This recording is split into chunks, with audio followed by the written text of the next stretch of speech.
বন্ধুরা, আজকে আমরা একটি গুরুত্বপূর্ণ পাবলিক হেলথ ইস্যু কৃমি নিয়ে আলোচনা করতে চাচ্ছি। কি কারণে হয়, কাদের হয়, কিভাবে বাঁচবো, এটা নিয়ে একটি বিস্তারিত আলোচনা। সঙ্গে থাকবেন। তো মূলত আমাদের ভারতবর্ষের কিংবা এই উপমহাদেশে যে তিনটি কৃমি সবচেয়ে বেশি হয় সেটি হচ্ছে ফিতা কৃমি, গোল কৃমি এবং গোদ কৃমি বা উচের এরিয়া, যেটা পা ফুলে যায়, হাত ফুলে যায়, এইটা। এর সাথে সাথে একটি আরেকটা কৃমি আছে, সেটা হচ্ছে বাচ্চাদের মূলত হয়ে থাকে, সেটি হচ্ছে গ্রাম্য ভাষায় পরিচিত জাবা কৃমি নামে। তো এই কৃমি কেন হয়? সাধারণত আমরা যেখানে সেখানে খোলা জায়গায় পায়খানা করে দিই, বর্ষার জলে সেই পায়খানাতে আপনার চারিদিকে ছিটিয়ে পড়ে। সেই পায়খানা ছিটিয়ে পড়ার দরুন যেখানে সেখানে মাটিতে লেগে থাকে। গরু কিংবা শুয়োর এই জাতীয় জিনিস কিংবা যে কোনো তৃণভোজী প্রাণী যখন ঘাসটা খায়, সেই ঘাসের সাথেই কৃমির ডিম, সেই ডিমটা ওদের পেটের ভিতরে গিয়ে জমা হয়ে যায় এবং ওদের মাংসে প্রথিত হয়ে থাকে। এছাড়াও দ্বিতীয় ক্ষেত্রে হয় সেটা হচ্ছে যে একটা খোলা খেতে পায়খানা করলেন, সেখানে সবজিপাতি চাষ করা হলো, সেই সবজিটা আপনি যখন আপনার কাছে এলো সেই ঠিকঠাক ধুলেন না এবং রান্না করে অসিদ্ধভাবে খেয়ে নিলেন। এছাড়াও আপনি এই যে গরু কিংবা শুয়োরের মাংস যখন খাচ্ছেন অসিদ্ধ পরিমাণে কিংবা খুব কম সিদ্ধ করে, তখন কিন্তু এটা থেকে আপনার পেটে যেতে পারে।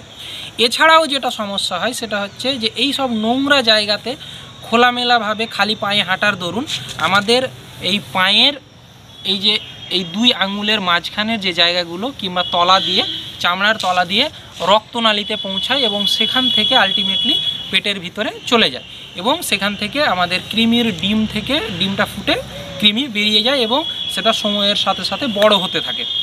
এই কৃমি কোথায় কোথায় হতে পারে? শুধুমাত্র যে পেটের নাড়িভুড়ির ভিতরে হয় তা নয়, আপনার শ্বাসনালীতে চলে আসতে পারে, ফুসফুসের মধ্যে ঢুকে যেতে পারে, লিভারের মধ্যে থাকতে পারে এবং খুব খারাপ হলে মাথার ভিতরেও কৃমি চলে যেতে পারে।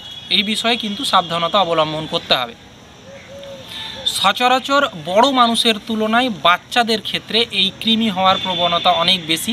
তার কারণ বাচ্চারা সব সময় হাত ধুয়ে খাওয়া দাওয়া করে না, যেখানে সেখানে খালি পায়ে ছোটাছুটি করে, এছাড়াও ধুলোবালিতে হাত দেয় এবং মুখে হাত দেয়। এই বিষয়গুলোর জন্য যে কৃমি হয়েছে সেগুলি হলো বাচ্চাদের ক্ষেত্রে দাঁত কিড়িমিড়ি করা রাতের বেলায়, এছাড়াও পেটে ব্যথা, খাবারে অনীহা, পায়খানার সমস্যা, কোনো কারণ ছাড়াই পেটে হাত দিয়ে ঘুমিয়ে থাকা, এছাড়াও পায়খানার রাস্তা দিয়ে রক্তপাত হওয়া এবং বাচ্চার গ্রোথ ঠিকঠাক না হওয়া, মানে বয়স অনুযায়ী যেরকম বাড়া উচিত ওজন সেরকম না হওয়া।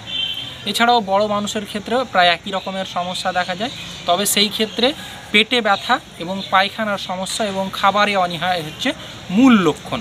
এছাড়াও এই কৃমি হলে রক্তাল্পতার সমস্যা হতে পারে, বিশেষ করে ডেলিভারি মায়েদের ক্ষেত্রে কিন্তু এটি হয়ে থাকে। এখান থেকে বাঁচার উপায় কি? পরিষ্কার পরিচ্ছন্নভাবে হাত ধুয়ে খেতে বসা, মাংস যখন খাবো খুব বেশি পরিমাণে সিদ্ধ করব, সবজিপাতি বাজার থেকে কিনে নিয়ে এসে আগে ভালো করে ধুবো, তারপরে কাটবো এবং ভালো করে সিদ্ধ করে খাবো এবং ঔষধ হিসাবে অ্যালবেন্ডাজোল ট্যাবলেট প্রতি 6 মাসে একবার করে যখন খাবো একটি ট্যাবলেট এবং তার 15 দিন পরে আবার একটি ট্যাবলেট। 2 বছরের বড় বাচ্চাদের ক্ষেত্রে থেকে একই রকমের নিয়ম এবং 1 বছরের নিচের বাচ্চাদের ক্ষেত্রে কোনো রকমের কৃমির ঔষধ সাধারণত লাগে না।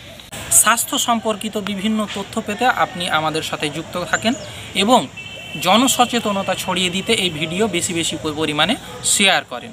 ভালো থাকবেন, সুস্থ থাকবেন।